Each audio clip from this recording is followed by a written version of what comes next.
what's up, everybody? This is Gray Cruz, aka G-Bo.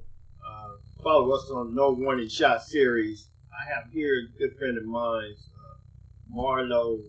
Marlo, me and him, my last prison stunt, man, I was with him in the same prison in Chuckawalla Valley State Prison.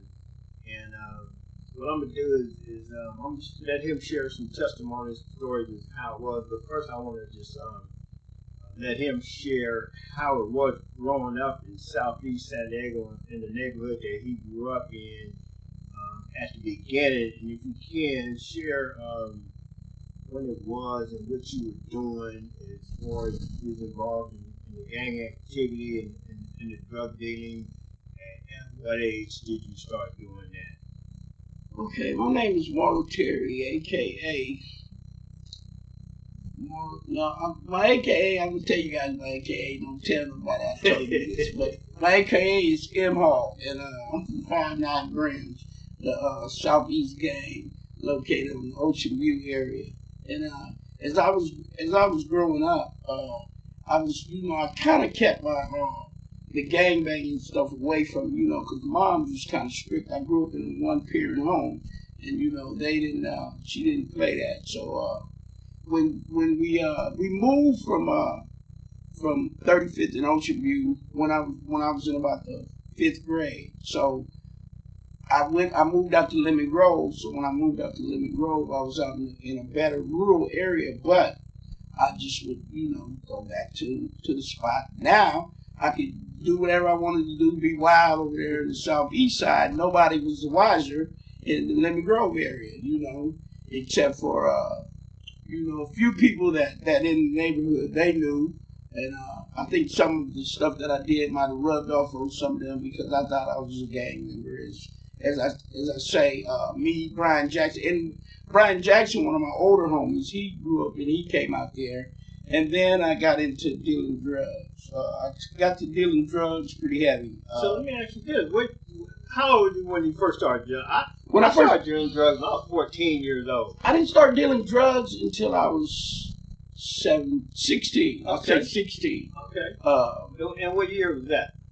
Approximately. Well, you figure I'm 60 now, so that had to be in the early 70s. Okay. What drugs would you first? Well, I started out dealing Colombian gold. Okay. And for those that don't know, that's marijuana, right? Yes, marijuana. Okay. Yes. Okay.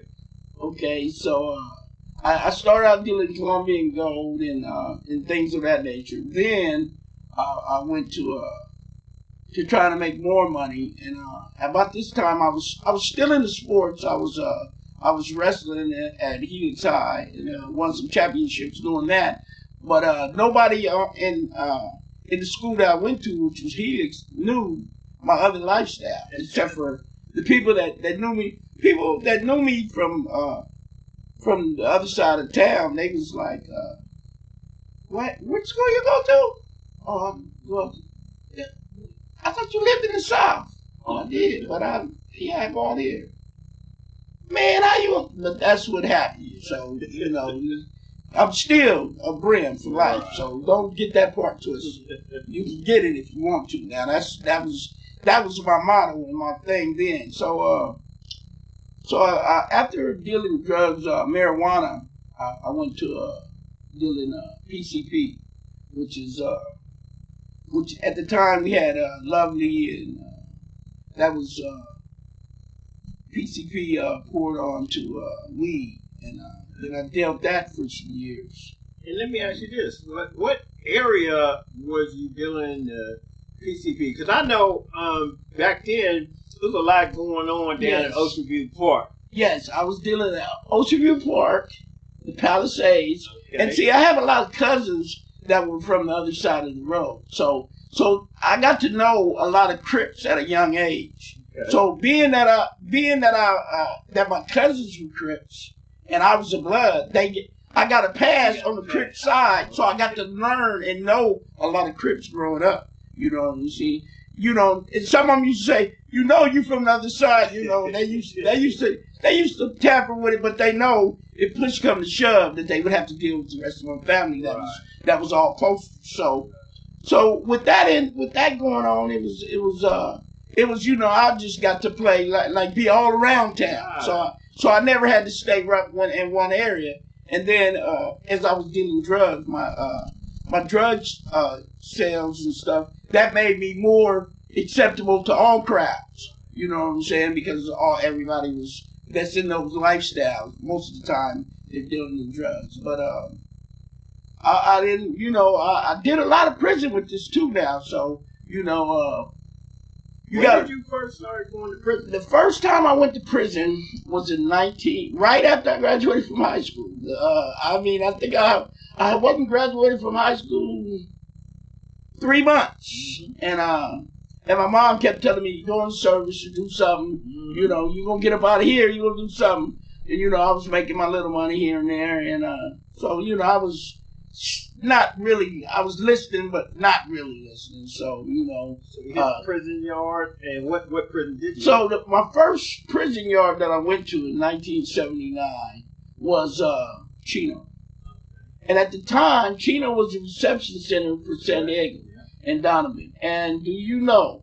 Now I can honestly say now that I after I did it a couple of times, it was nothing. But the very first time I did it, they woke me up from. I'll never forget this. This is when we only had the central jail then too. Okay. It wasn't no South Bay. Oh no, just downtown. Yeah, with it was just downtown. One F. Yes. So we had the central jail. Yeah. And so they wake me up at 3 in the morning. They give me a little brown bag and tell me to put my little stuff in it. And you put your little stuff. You got to leave all your canteen to the people that you grew to love. Most of the time, it would be the homies. Yeah. And whatnot. You know, if they would let you know, you would leave your stuff to the homies. But anything personal, you know, you couldn't take it with you. You could just take the bare essentials in the bag. So I went downstairs. They got ready to get us. They shacked. Now I had never been really. I've been handcuffed, but I had never really been the way that they put you on this prison bus, y'all. They have handcuffs that go on your hands. They have handcuffs that go on your ankles, and you'll be like cuffed together like this, and you'll have somebody cuffed to you on the side, and you have to get on a bus. And the bus has plastic seats. It's not the soft seats that you know that's in a bus. It's those little hard plastic seats. And it was a gray bus, and it didn't say no name on it. It had California Department of Corrections on the side of it, and there was a police in the back of it. He had a shotgun and and he sat back there like, you know, I'm waiting for y'all to try something. And you know, they said no talking on the bus, and it was one time a couple of years later. Not to be going into another story, but a couple of years later, I had made so many trips on this bus that I had just forgot that it was. Well, I didn't forget, but I was talking, and the police told me, "I told you no talking," and I told him, "Take the cuffs off," you know, because I was a gang member. I'm still tough, you know. So what he did was he came up there, he kneed me and beat me up in my cuffs, just like I was. In the cuffs, he beat me up kind of bad, made my ear bleed, and so then when we got to that was my first time. When I got to Chuckawalla, they had put me in the little home part, and I didn't go with the rest of the population, and I had to see medical. Okay, hold on. So let me stop you there because we went to Chuckawalla together, but I want to stop right there because we're gonna go into something else in a minute, and I want you to share something because some of what you said just kind of enlightened me to think about something. So there you have, ladies and gentlemen. This is Marlo, my homeboy, aka M Hog from 59 Brims, and this is G Bo, Great Cruz, aka G Bo from Know Your Warning Shot series. So stay tuned and follow us at this next episode right here is going to really enlighten you about something. So thanks for sharing, and thanks for watching, and as we continue to share some powerful testimonies.